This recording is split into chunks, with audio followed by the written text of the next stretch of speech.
Sanse okubalaba ku baana ba Nambi Media. Eno ibaana ba Nambi Media kutubeera ng'ate tusupportinga bannamikolo bonna kyova olaba nti tugiyita enkulaakulana y'abannamikolo. Olunaku olwaleero tuli waneeno Kitebi ku Sita ku Saalazi Bridal, awo nno we bambaliza abagole batimba bafumba buli kyonna kye weetaaga mu mukolo bakiina era nga bakikola. Mukirize mukadde waffe era ya photography oyo era yali ku kamera nga bwenzize mbategeeza yakola emikolo emirungi egirabika obulungi ne givaayo ate nga abantu be bonna bakozesa baba smart bakola omukolo mu budde, kale nno beeyune bakolere omukolo omulungi gwonna. Mukirize olunaku olwaleero tukyazizaako abantu ab'enjawulo era abo nga bo bwe baba tebali mu mukolo tegusobola kutambula bulungi. Abantu abatusanyusa mu mukolo ababudaabuda omugole abo be bayita bakatumwa.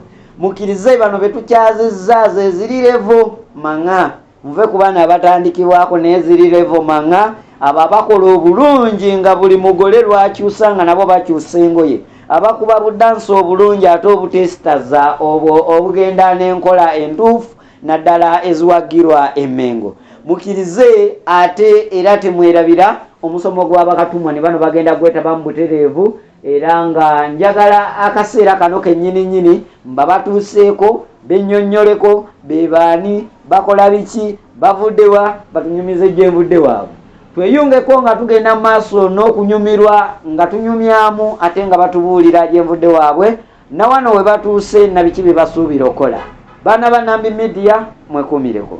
Nsanyusa obbalaba bakulu. Kale mukwano. Nsanyukidde ddala. Eno ye baana ba Nambi Media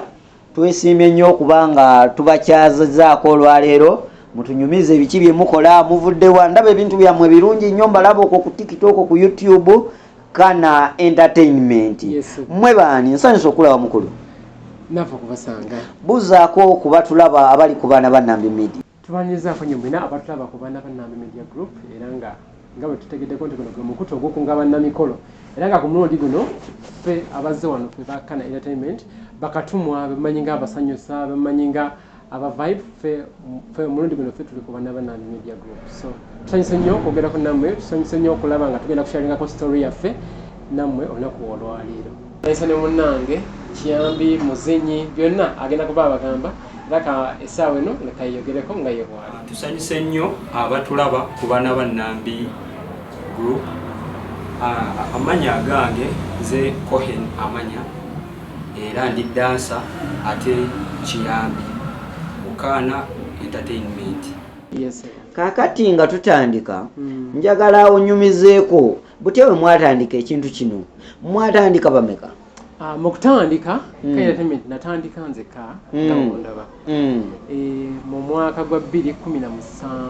omwaka guggwako mwezi gwali gwa Novemba yawe mazijukira bulungi nnyo. We watandikira wekka? Watandikira nzeka kyali muvubuka muto nvudde ku ssomero senior 6 awo ngenzeko ku campus katono byatabukamwawo nesooka ate nvayo olwo idea eyobbaako ekintu kye neenyigiramu nejja kutandika ebintu bino. Kakati awo ng'obitandika before nga tonnabitandika mu ssomero mu activities era wali dansa? Saali dansa mu ssomero nali tuzanya emizannyo MDD bino kusanyusa abantu ku weekend awo okunyumisamuko ku baana komedi oyo kwambala bugomesi kwesiiga vvu ebintu bwe biti abaana byanyumiranga ennyo twalingangamo era kibiina ekyo bagitanga Zion Drama Group. Ku ssomero wasomera ku ssomero Manjiko primary nasomera Ndakasero Primary School wano e Kampala? Wano e Kampala wano ku State House wano. Secondary? Secondary nengenda ku Divine High nemalira ku Katikamu SJ Senior Secondary School. Okay. Kakati ng'otandika wano watandika wekka nga bakatumwa abalala ng'oleeta ababuuza wekka? Natandika nzekka naye nayina nabirabanga kale naye nga muli ndaba sibisobola naye nga twalina omwana gwe twakolanga naye mu Zion yayina omukolo gwa sister we nangamba tulina omukolo ewaka naye tetulina musanyusa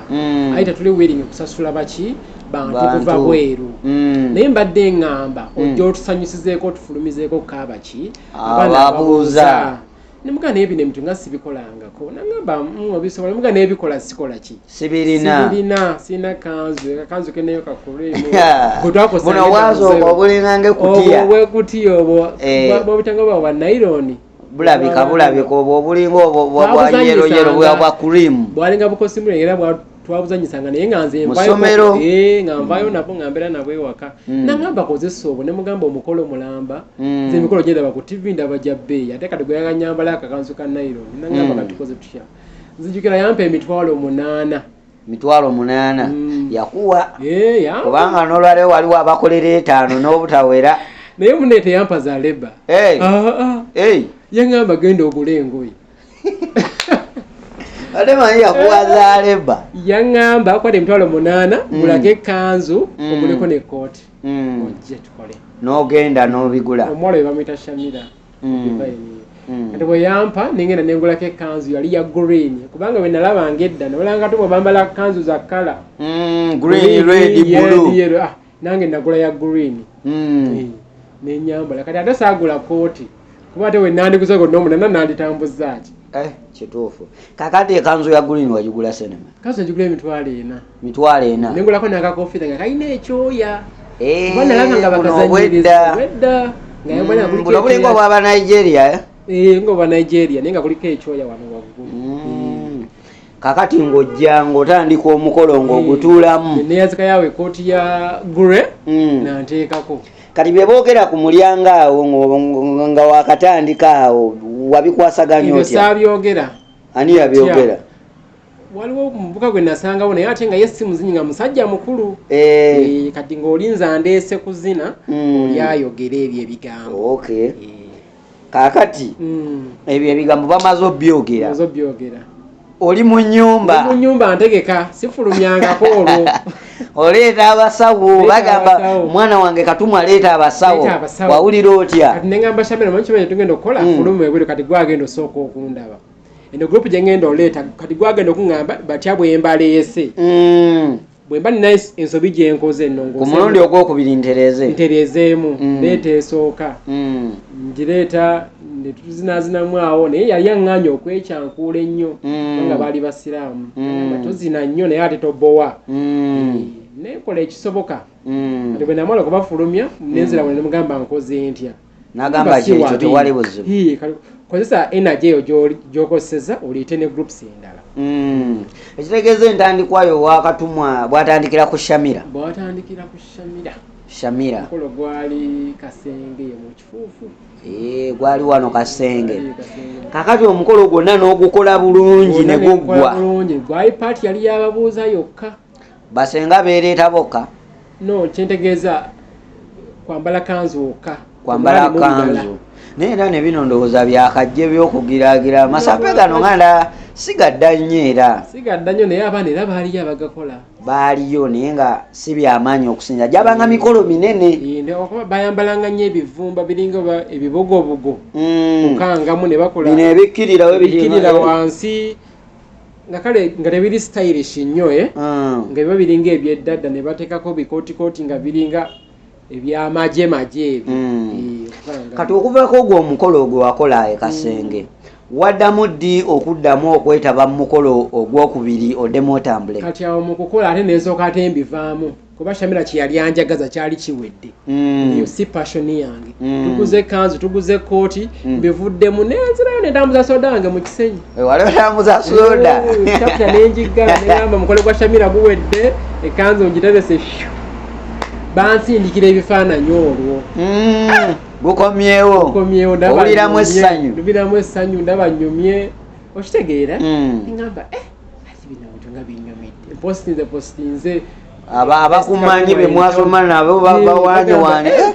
okikubye nno omugaga okikubye biki era babitanga waswa okikubye kale naze mbivaako kati olwo nga mulongo munne ali kuki mulongo yali akyasoma nga ye akyasoma light high awo kakati ozzeeyo otambuza soda mbivuddeko olwo wabaawo munnango omu twalina nga akadduka ke twatundangamu amasimu awo mu paaka enkadde nga tukola ne bulayini mu Airtel ate mu soda ate nvuddeyo mwali bayiribi mu soda banzizyeyo ate bandeese mu layini mpadde awo ebisaati bya Airtel bya Redi nyambadde tutanze okutunda bulayini mumolenzi we bamuyita Kamoga kati mulaga ebifaananyi byange mugamba nakoze omukolo ebifaananyi biibyo nga wayiseewo ng'omwezi weeks mwezi gwezaawo butonotono mugana naye simanyi mpulira mbyagala naye ate ninga atabyagala bwentyo kale nga nnamu n'ensonyi kakati kyakutwalira bbanga kyokuddamu ofuna omukolo ogwokubiri era wagufuna oti kati omukolo ogwokubiri olwo wayiseewoko ebbanga trend egenda ekyuka tebakyayambala amakanzu ga green mwegali naye tegaliimu nnyo olwo kino ekyokufulumya abagole abavubuka ababiri kitandise okubeera nga bakitekamuko ebisokosoko tuli mwaka kyawo tujjirira ki wali wadde 2018 2017 kati awo tujjirira tuyingira nga 2019 before covid 2019 awo tetufuna omukolo ogwali Michana Road awo kakati olwo neranka okwagala okukitekamu ono munnange nemugamba naye owokubiri gwetwatunanga naye amasimu Kamoga nemuga naye nkubuulire lwaki nkola nzekka nina bendaba nga bakola babiri nga bambadde ebifaanagana tugende tukole ogwo gwo baali bagenda kusasula bali bagenda kunsasula era oyo omukyala yandabako keera ku mukolo ng'oggyeko omukolo gwe nakola ogw'ekanzu ya green n'omukolo omulala gwe naddamu okukola ate nga nyambadde kanzu ya cream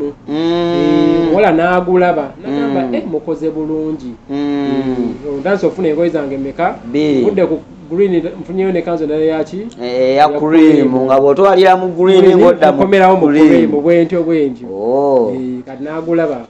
kakati muline Kamoga mugenze ku mukolo ogw'Emityana Road omukolo gw'Emityana omukyalo yali musemenesidde bambi yatuwa emitwalo 2 yayinamuko ku masape naye mulinamuko ne ku kisima kitya mulinamuko ne ku kisima emitwalo 2 nga mutandika butandisi mulinamuko omukolo gwali munene nga ayinamuko kale nga ayina ekinjawulo kyagala oteekamu yajja n'omukolo gwe yajja ne video ya Fifi natugamba nalabye Fifi ng'afuluma n'abalenzi nga bambadde empale za black n'amakooti kati nange njagala balenzi njagala banna naye ndimuga naye ffe tuli babiri nangamba naye njagala nga mukyusa tumugamba oleesa obuzibu ffe tetulina ngoye nangamba kye tugenda okukola tujja kugula engoye ffe tuwa omukolo aze ne vidiyo ya Fifi the Queen ono owabukedde natugamba njagala ng'ekya Fifi munfulumyenga nga muzina netutraininga naye traininga aze newaka waffe wetubeera omugole najja ayina kyayagala mwakikola bulungi era esente zeyatuwa kwe mwagula engoye twagulamu engoye za zebra ezo material ziringa eza zebra nzitegeera byaliko ebiseera ebyo alati nammwe mwateekako obusepiki bw'omuliro ku mutwe biteragendawo ebityo tutatekako obusepiki wala kyetwakola twafune olugoye olulala lwa bulaka netutekako olugoye lwa zebra nga lutuyiikamu wano ng'olinga bani abambala ebintu ebyo sifa za Christmas bano bafalaawo bali bafalaawo nga kikuyiikamu wano wekiti nga kya zebra nga material eri wansi ya zebra nkitegeera kati material endala nebeera kuno ku mikono izo prints wezityo netufuna eya brown netufunayo neya tiger era zebra tiger webityo brown black and white kakati mujja mutya ekibiina nga gwe okufuna ekirowoozo ekigamba nti kati kantandika ekibiina negatibweko n'abalala bannange bangi kati bwe kyatandikira awo kwogwa omukolo awo firimu wamwatandikira era netujja erinnya lyetwajja mu kasimu kaffe eri erinnya Kana netulikuba muki Kana mwalitandika muline Kamoga iye era erinnya lyaffe lyava dda kuva mu busimu eri balita Kana communication mwali mulikozesa eri mu masimu erina kyestandinga ne erina kyestandinga nyinza obutabyogera naye nga tukomyawo kaire erinnya naye muli balabi balungi anaye abeekuumira ku baana ba Nambi Media. Olunaku olwaleero tukyalina omukulu CEO kana tebeeyita bakaana. Leero lwenkitegedde ni nange babayita bakana entertainment, ate nga ndaba balina ne event nduuza byonna babikola.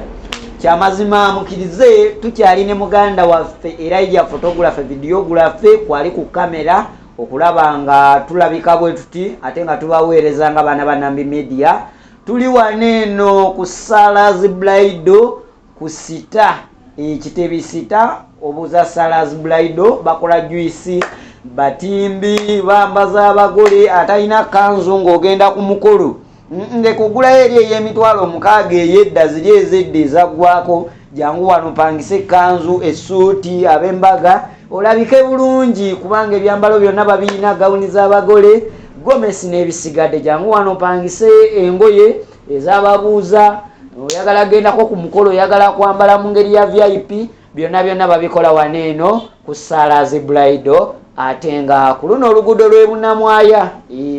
ekitebi sita Bunnamwaya Road.